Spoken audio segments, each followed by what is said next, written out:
All right, so if you're into this stuff, the NFL's been doing it forever. Injury report, it has been released along with the depth chart for this weekend for Oklahoma against Tennessee. And if you're an Oklahoma fan and you pay attention to this stuff, this is great news. Seeing some of the guys that are questionable or probable, I would assume if they're questionable, they're probably playing in this game. This is great news. Like, these are some of the answers that we've been looking for on this roster for Oklahoma. And this is something that we got to discuss today. So as always, I want to hear from y'all. Join the discussion, jump down in the comments below. Thank you to everybody that has been a part of this community, the 13,000 of you that have subscribed. If you are part of the 67% that are either new or just, hey, you watched the show and you haven't subscribed before, make sure you're subscribed. It helps me out and helps me buy some diapers for the newborn. And I just want you guys to be a part of the community. I want you guys to pull up, like the show, interact with me in the comments. I haven't gotten to the past couple of videos, but I'll get back to the comments in this video. Just been a little busy the past couple of days.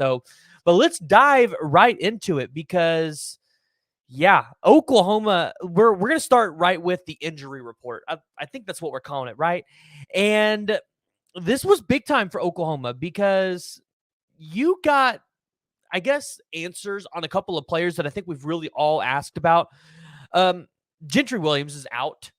And this is one that I've seen a couple people in the comments asking about him and his status. I have no idea what's wrong with Gentry Williams other than dude's always had a consistent shoulder issue. So maybe it's that. The fact that he is out tells me he's probably going to be out probably for the rest of the regular season. If Gentry Williams is out and he's had a shoulder issue, I would imagine they want to nurse that back to health and maybe just give him the rest of the year, especially when your cornerback room is just so deep, right? I don't think there's any reason to risk him when you don't have injuries in that room and you brought in a guy like Des Malone for something like this. So that's probably one of the bigger names on the injury report that I think everybody pointed out. But the one that I'm actually kind of shocked about, and this is one that probably shocks Sooner Nation, Troy Everett is listed as probable for this game. And this is actually pretty big because I think we all expected Branson Hickman to potentially play this weekend. He's listed as questionable. I'm pretty sure this dude's going to play because you need him at center. And we'll dive into Branson Hickman's ability and what and why you need him so much as the center position. But Troy Everett was a guy that last year, when you go look at his PFF grades, this was a guy that he played at left guard for Oklahoma all the way up until that Texas game, where they ultimately ended up moving him to right guard and then center for the rest of the year. But Troy Everett was a really good pass blocking guard for you all the way up until that Texas game. So I would imagine with the left guard kind of being that one position on the offensive line, it just feels like we haven't gotten a solid answer on who's going to step up there. Troy Everett probably takes that role this week and allows Sexton to move back to left tackle. And then your offensive line will look something of like Tarquin, Fabici, Hickman, Everett, and then Sexton, which I think if you're an Oklahoma fan, you're pretty happy with that. And then if you look at Branson Hickman, right, this is someone that we've raved about. If you look at his grades from last year, phenomenal center. He was the fourth best center in college football this year. When he hit the portal, this was a guy that everybody in the entire country wanted, right outside of Parker Brailsford. And you see why when you see his grades. Last year, he had an average pass blocking grade of 83.1 and an average run blocking grade of 77.4. If you're an Oklahoma fan, you need that Branson Hickman to show up in this game and to be consistent for the rest of the season. So really excited to see those two back in the lineup. No doubt that they will potentially be starting. And that's kind of where I think we got to get into the depth chart here for Oklahoma. This is an intriguing depth chart because I think a lot of people were probably pointing out down here at kick return Jalil Farouk underneath Billy Bowman. Listen, I don't think Jalil Farouk is playing in this game. Remember, he had a broken foot, supposedly was having surgery. You would imagine it would go from Billy Bowman, Deion Burks, and Sam Franklin there. So if you see Jalil Farouk, no need to ask questions. But if you go look at the depth chart, you see Troy Everett is second to Branson Hickman.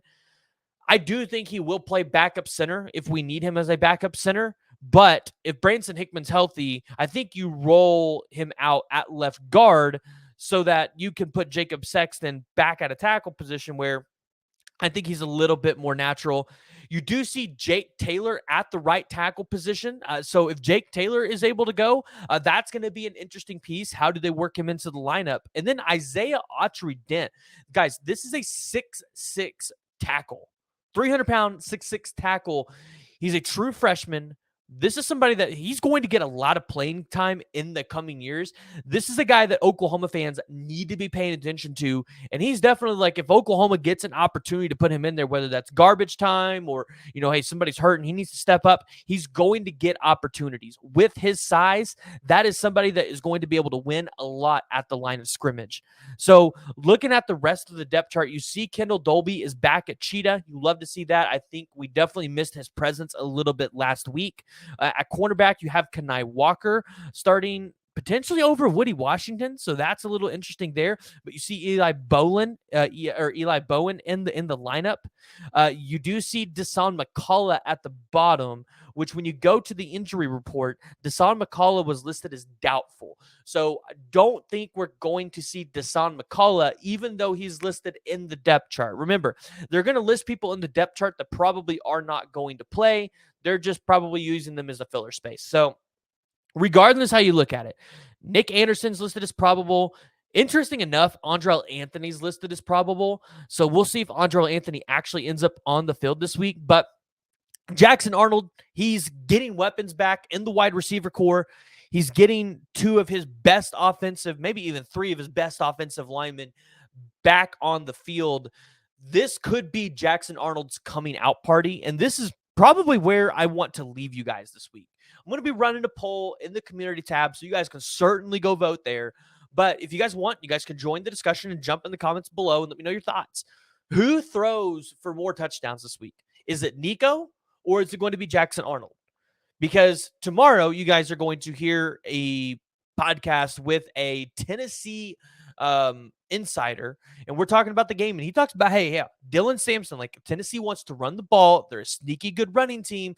You never know. Like they could try to establish that more maybe than Nico throwing the ball. So if you're an Oklahoma fan, I want to hear from y'all. Who throws more touchdowns? Obviously, I think Nico's going to have more yards, but you guys will get an opportunity to go vote on that as well in the community tab. So make sure you're jumping over there so that you guys can be a part of those polls.